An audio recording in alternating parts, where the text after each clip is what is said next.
February 2nd, the New York Post went on to write headliner, Monica Lewinsky took Bill Clinton's eye off bin Laden leading to 9/11, says ex-aide.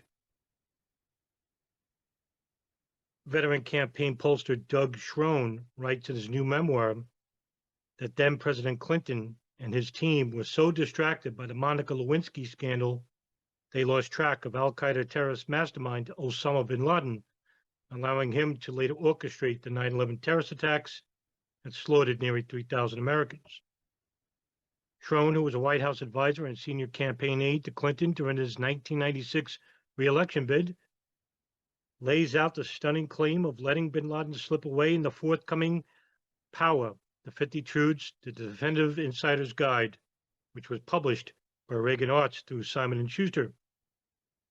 During his 50 years in politics, Schoen has represented American leaders on both sides of the political aisle, from President Clinton to a pre-presidential Donald Trump, as well as world leaders, including 3 Israeli prime ministers, including Italian Prime Minister Silvio Berlusconi and New York City mayors Mike Bloomberg and Ed Koch.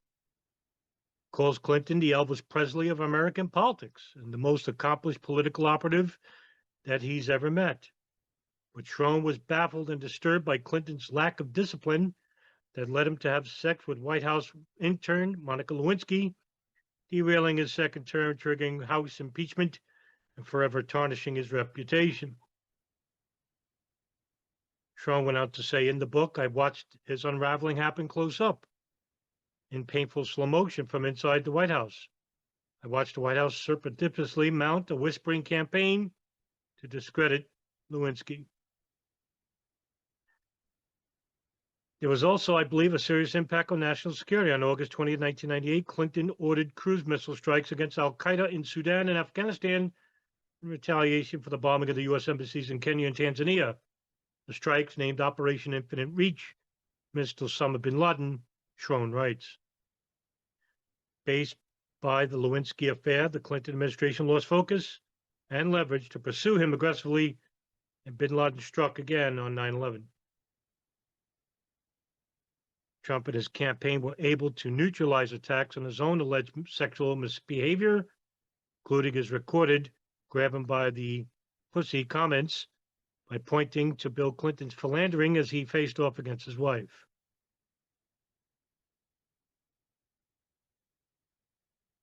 But this ain't the first time that we've heard former officials in the intelligence service come out and criticize the Clinton administration for not acting on the information that was given to them during the mid-1990s. In fact, 2 years ago, the National Post would write about former CIA station chief of the Islamabad Post, Bob Greiner, in which the revelation is discussed in the Showtime documentary, The Longest War. Greiner, who was based in Islamabad, Pakistan, explained that the agency was permitted to engage in lethal activity against a terrorist leader, but could not perform a strike without the explicit purpose of killing him under the terms of the Memorandum of Notification enacted by Clinton. Greiner would say that we were being asked to remove this threat to the United States essentially with one hand tied behind our backs. There was also other times where the CIA tried to assassinate bin Laden, including one while he was in Khartoum in 1992. Legendary CIA case officer tried to assassinate Osama bin Laden with a stone. And yet, nothing became of it because the Clinton administration did not sign off on it. And to be honest here, there's been a lot of talk about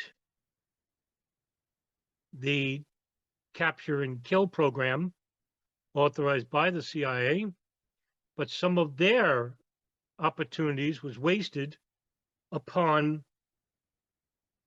using a drone predator program, which the CIA did not want to operate at the time because it was new.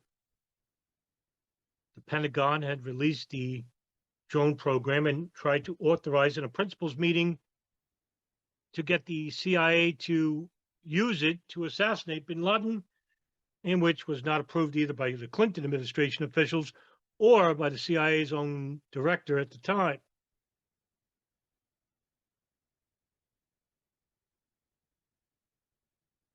So the passing of the buck regarding bin Laden went around the table all throughout the mid-1990s, which led to bin Laden then relocating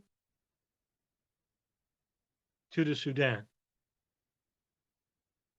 I'm sorry, to Afghanistan, in which he was then surrounded by Taliban officers who did not want outsiders to basically interview him anymore for the fear of the repercussions from those fatwas that bin Laden and the World Islamic Front signed off on.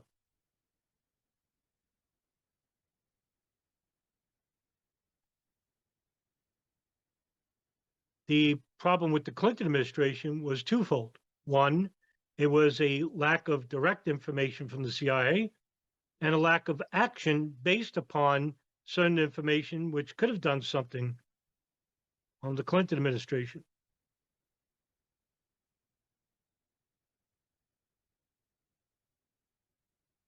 And you have now, years later, CIA officials coming out, White House officials coming out and criticizing the Clinton administration, as well as they should.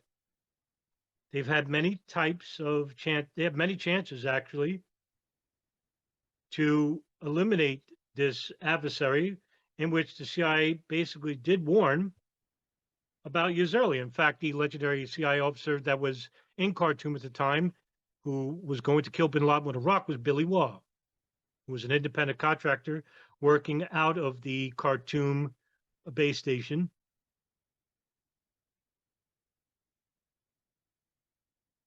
Who has performed special operations for the United States Army, U.S. Special Forces. In fact, the Associated Press will later report that Waugh played a typecast role as an aging American fitness enthusiast and would regularly jog past bin Laden's home, and said he often came face to face with bin Laden, who undoubtedly knew the CIA was tailing him. And CIA Director George Tenet will later comment, quote, the then obscure name bin Laden kept cropping up in his intelligence traffic, end quote. But as I've mentioned before, as well as other much more seasoned experts on bin Laden, such as Lawrence Wright, Paul Thompson, Ali Soufan, that the CIA had kept thick files on bin Laden even from the very early onset of the decade of the 90s. And they did not share this information, all of it, with the FBI, and probably by extension, the White House as well. The CIA, along with certain intelligence agencies like the NSA, like to hoard information for whatever reason, nefarious or not. But as you could see, that the Clinton administration does deserve some critique when it comes to the assassination of bin Laden and the perceived threats that bin Laden posed to America did exist in the mid-90s, and they did nothing with that information.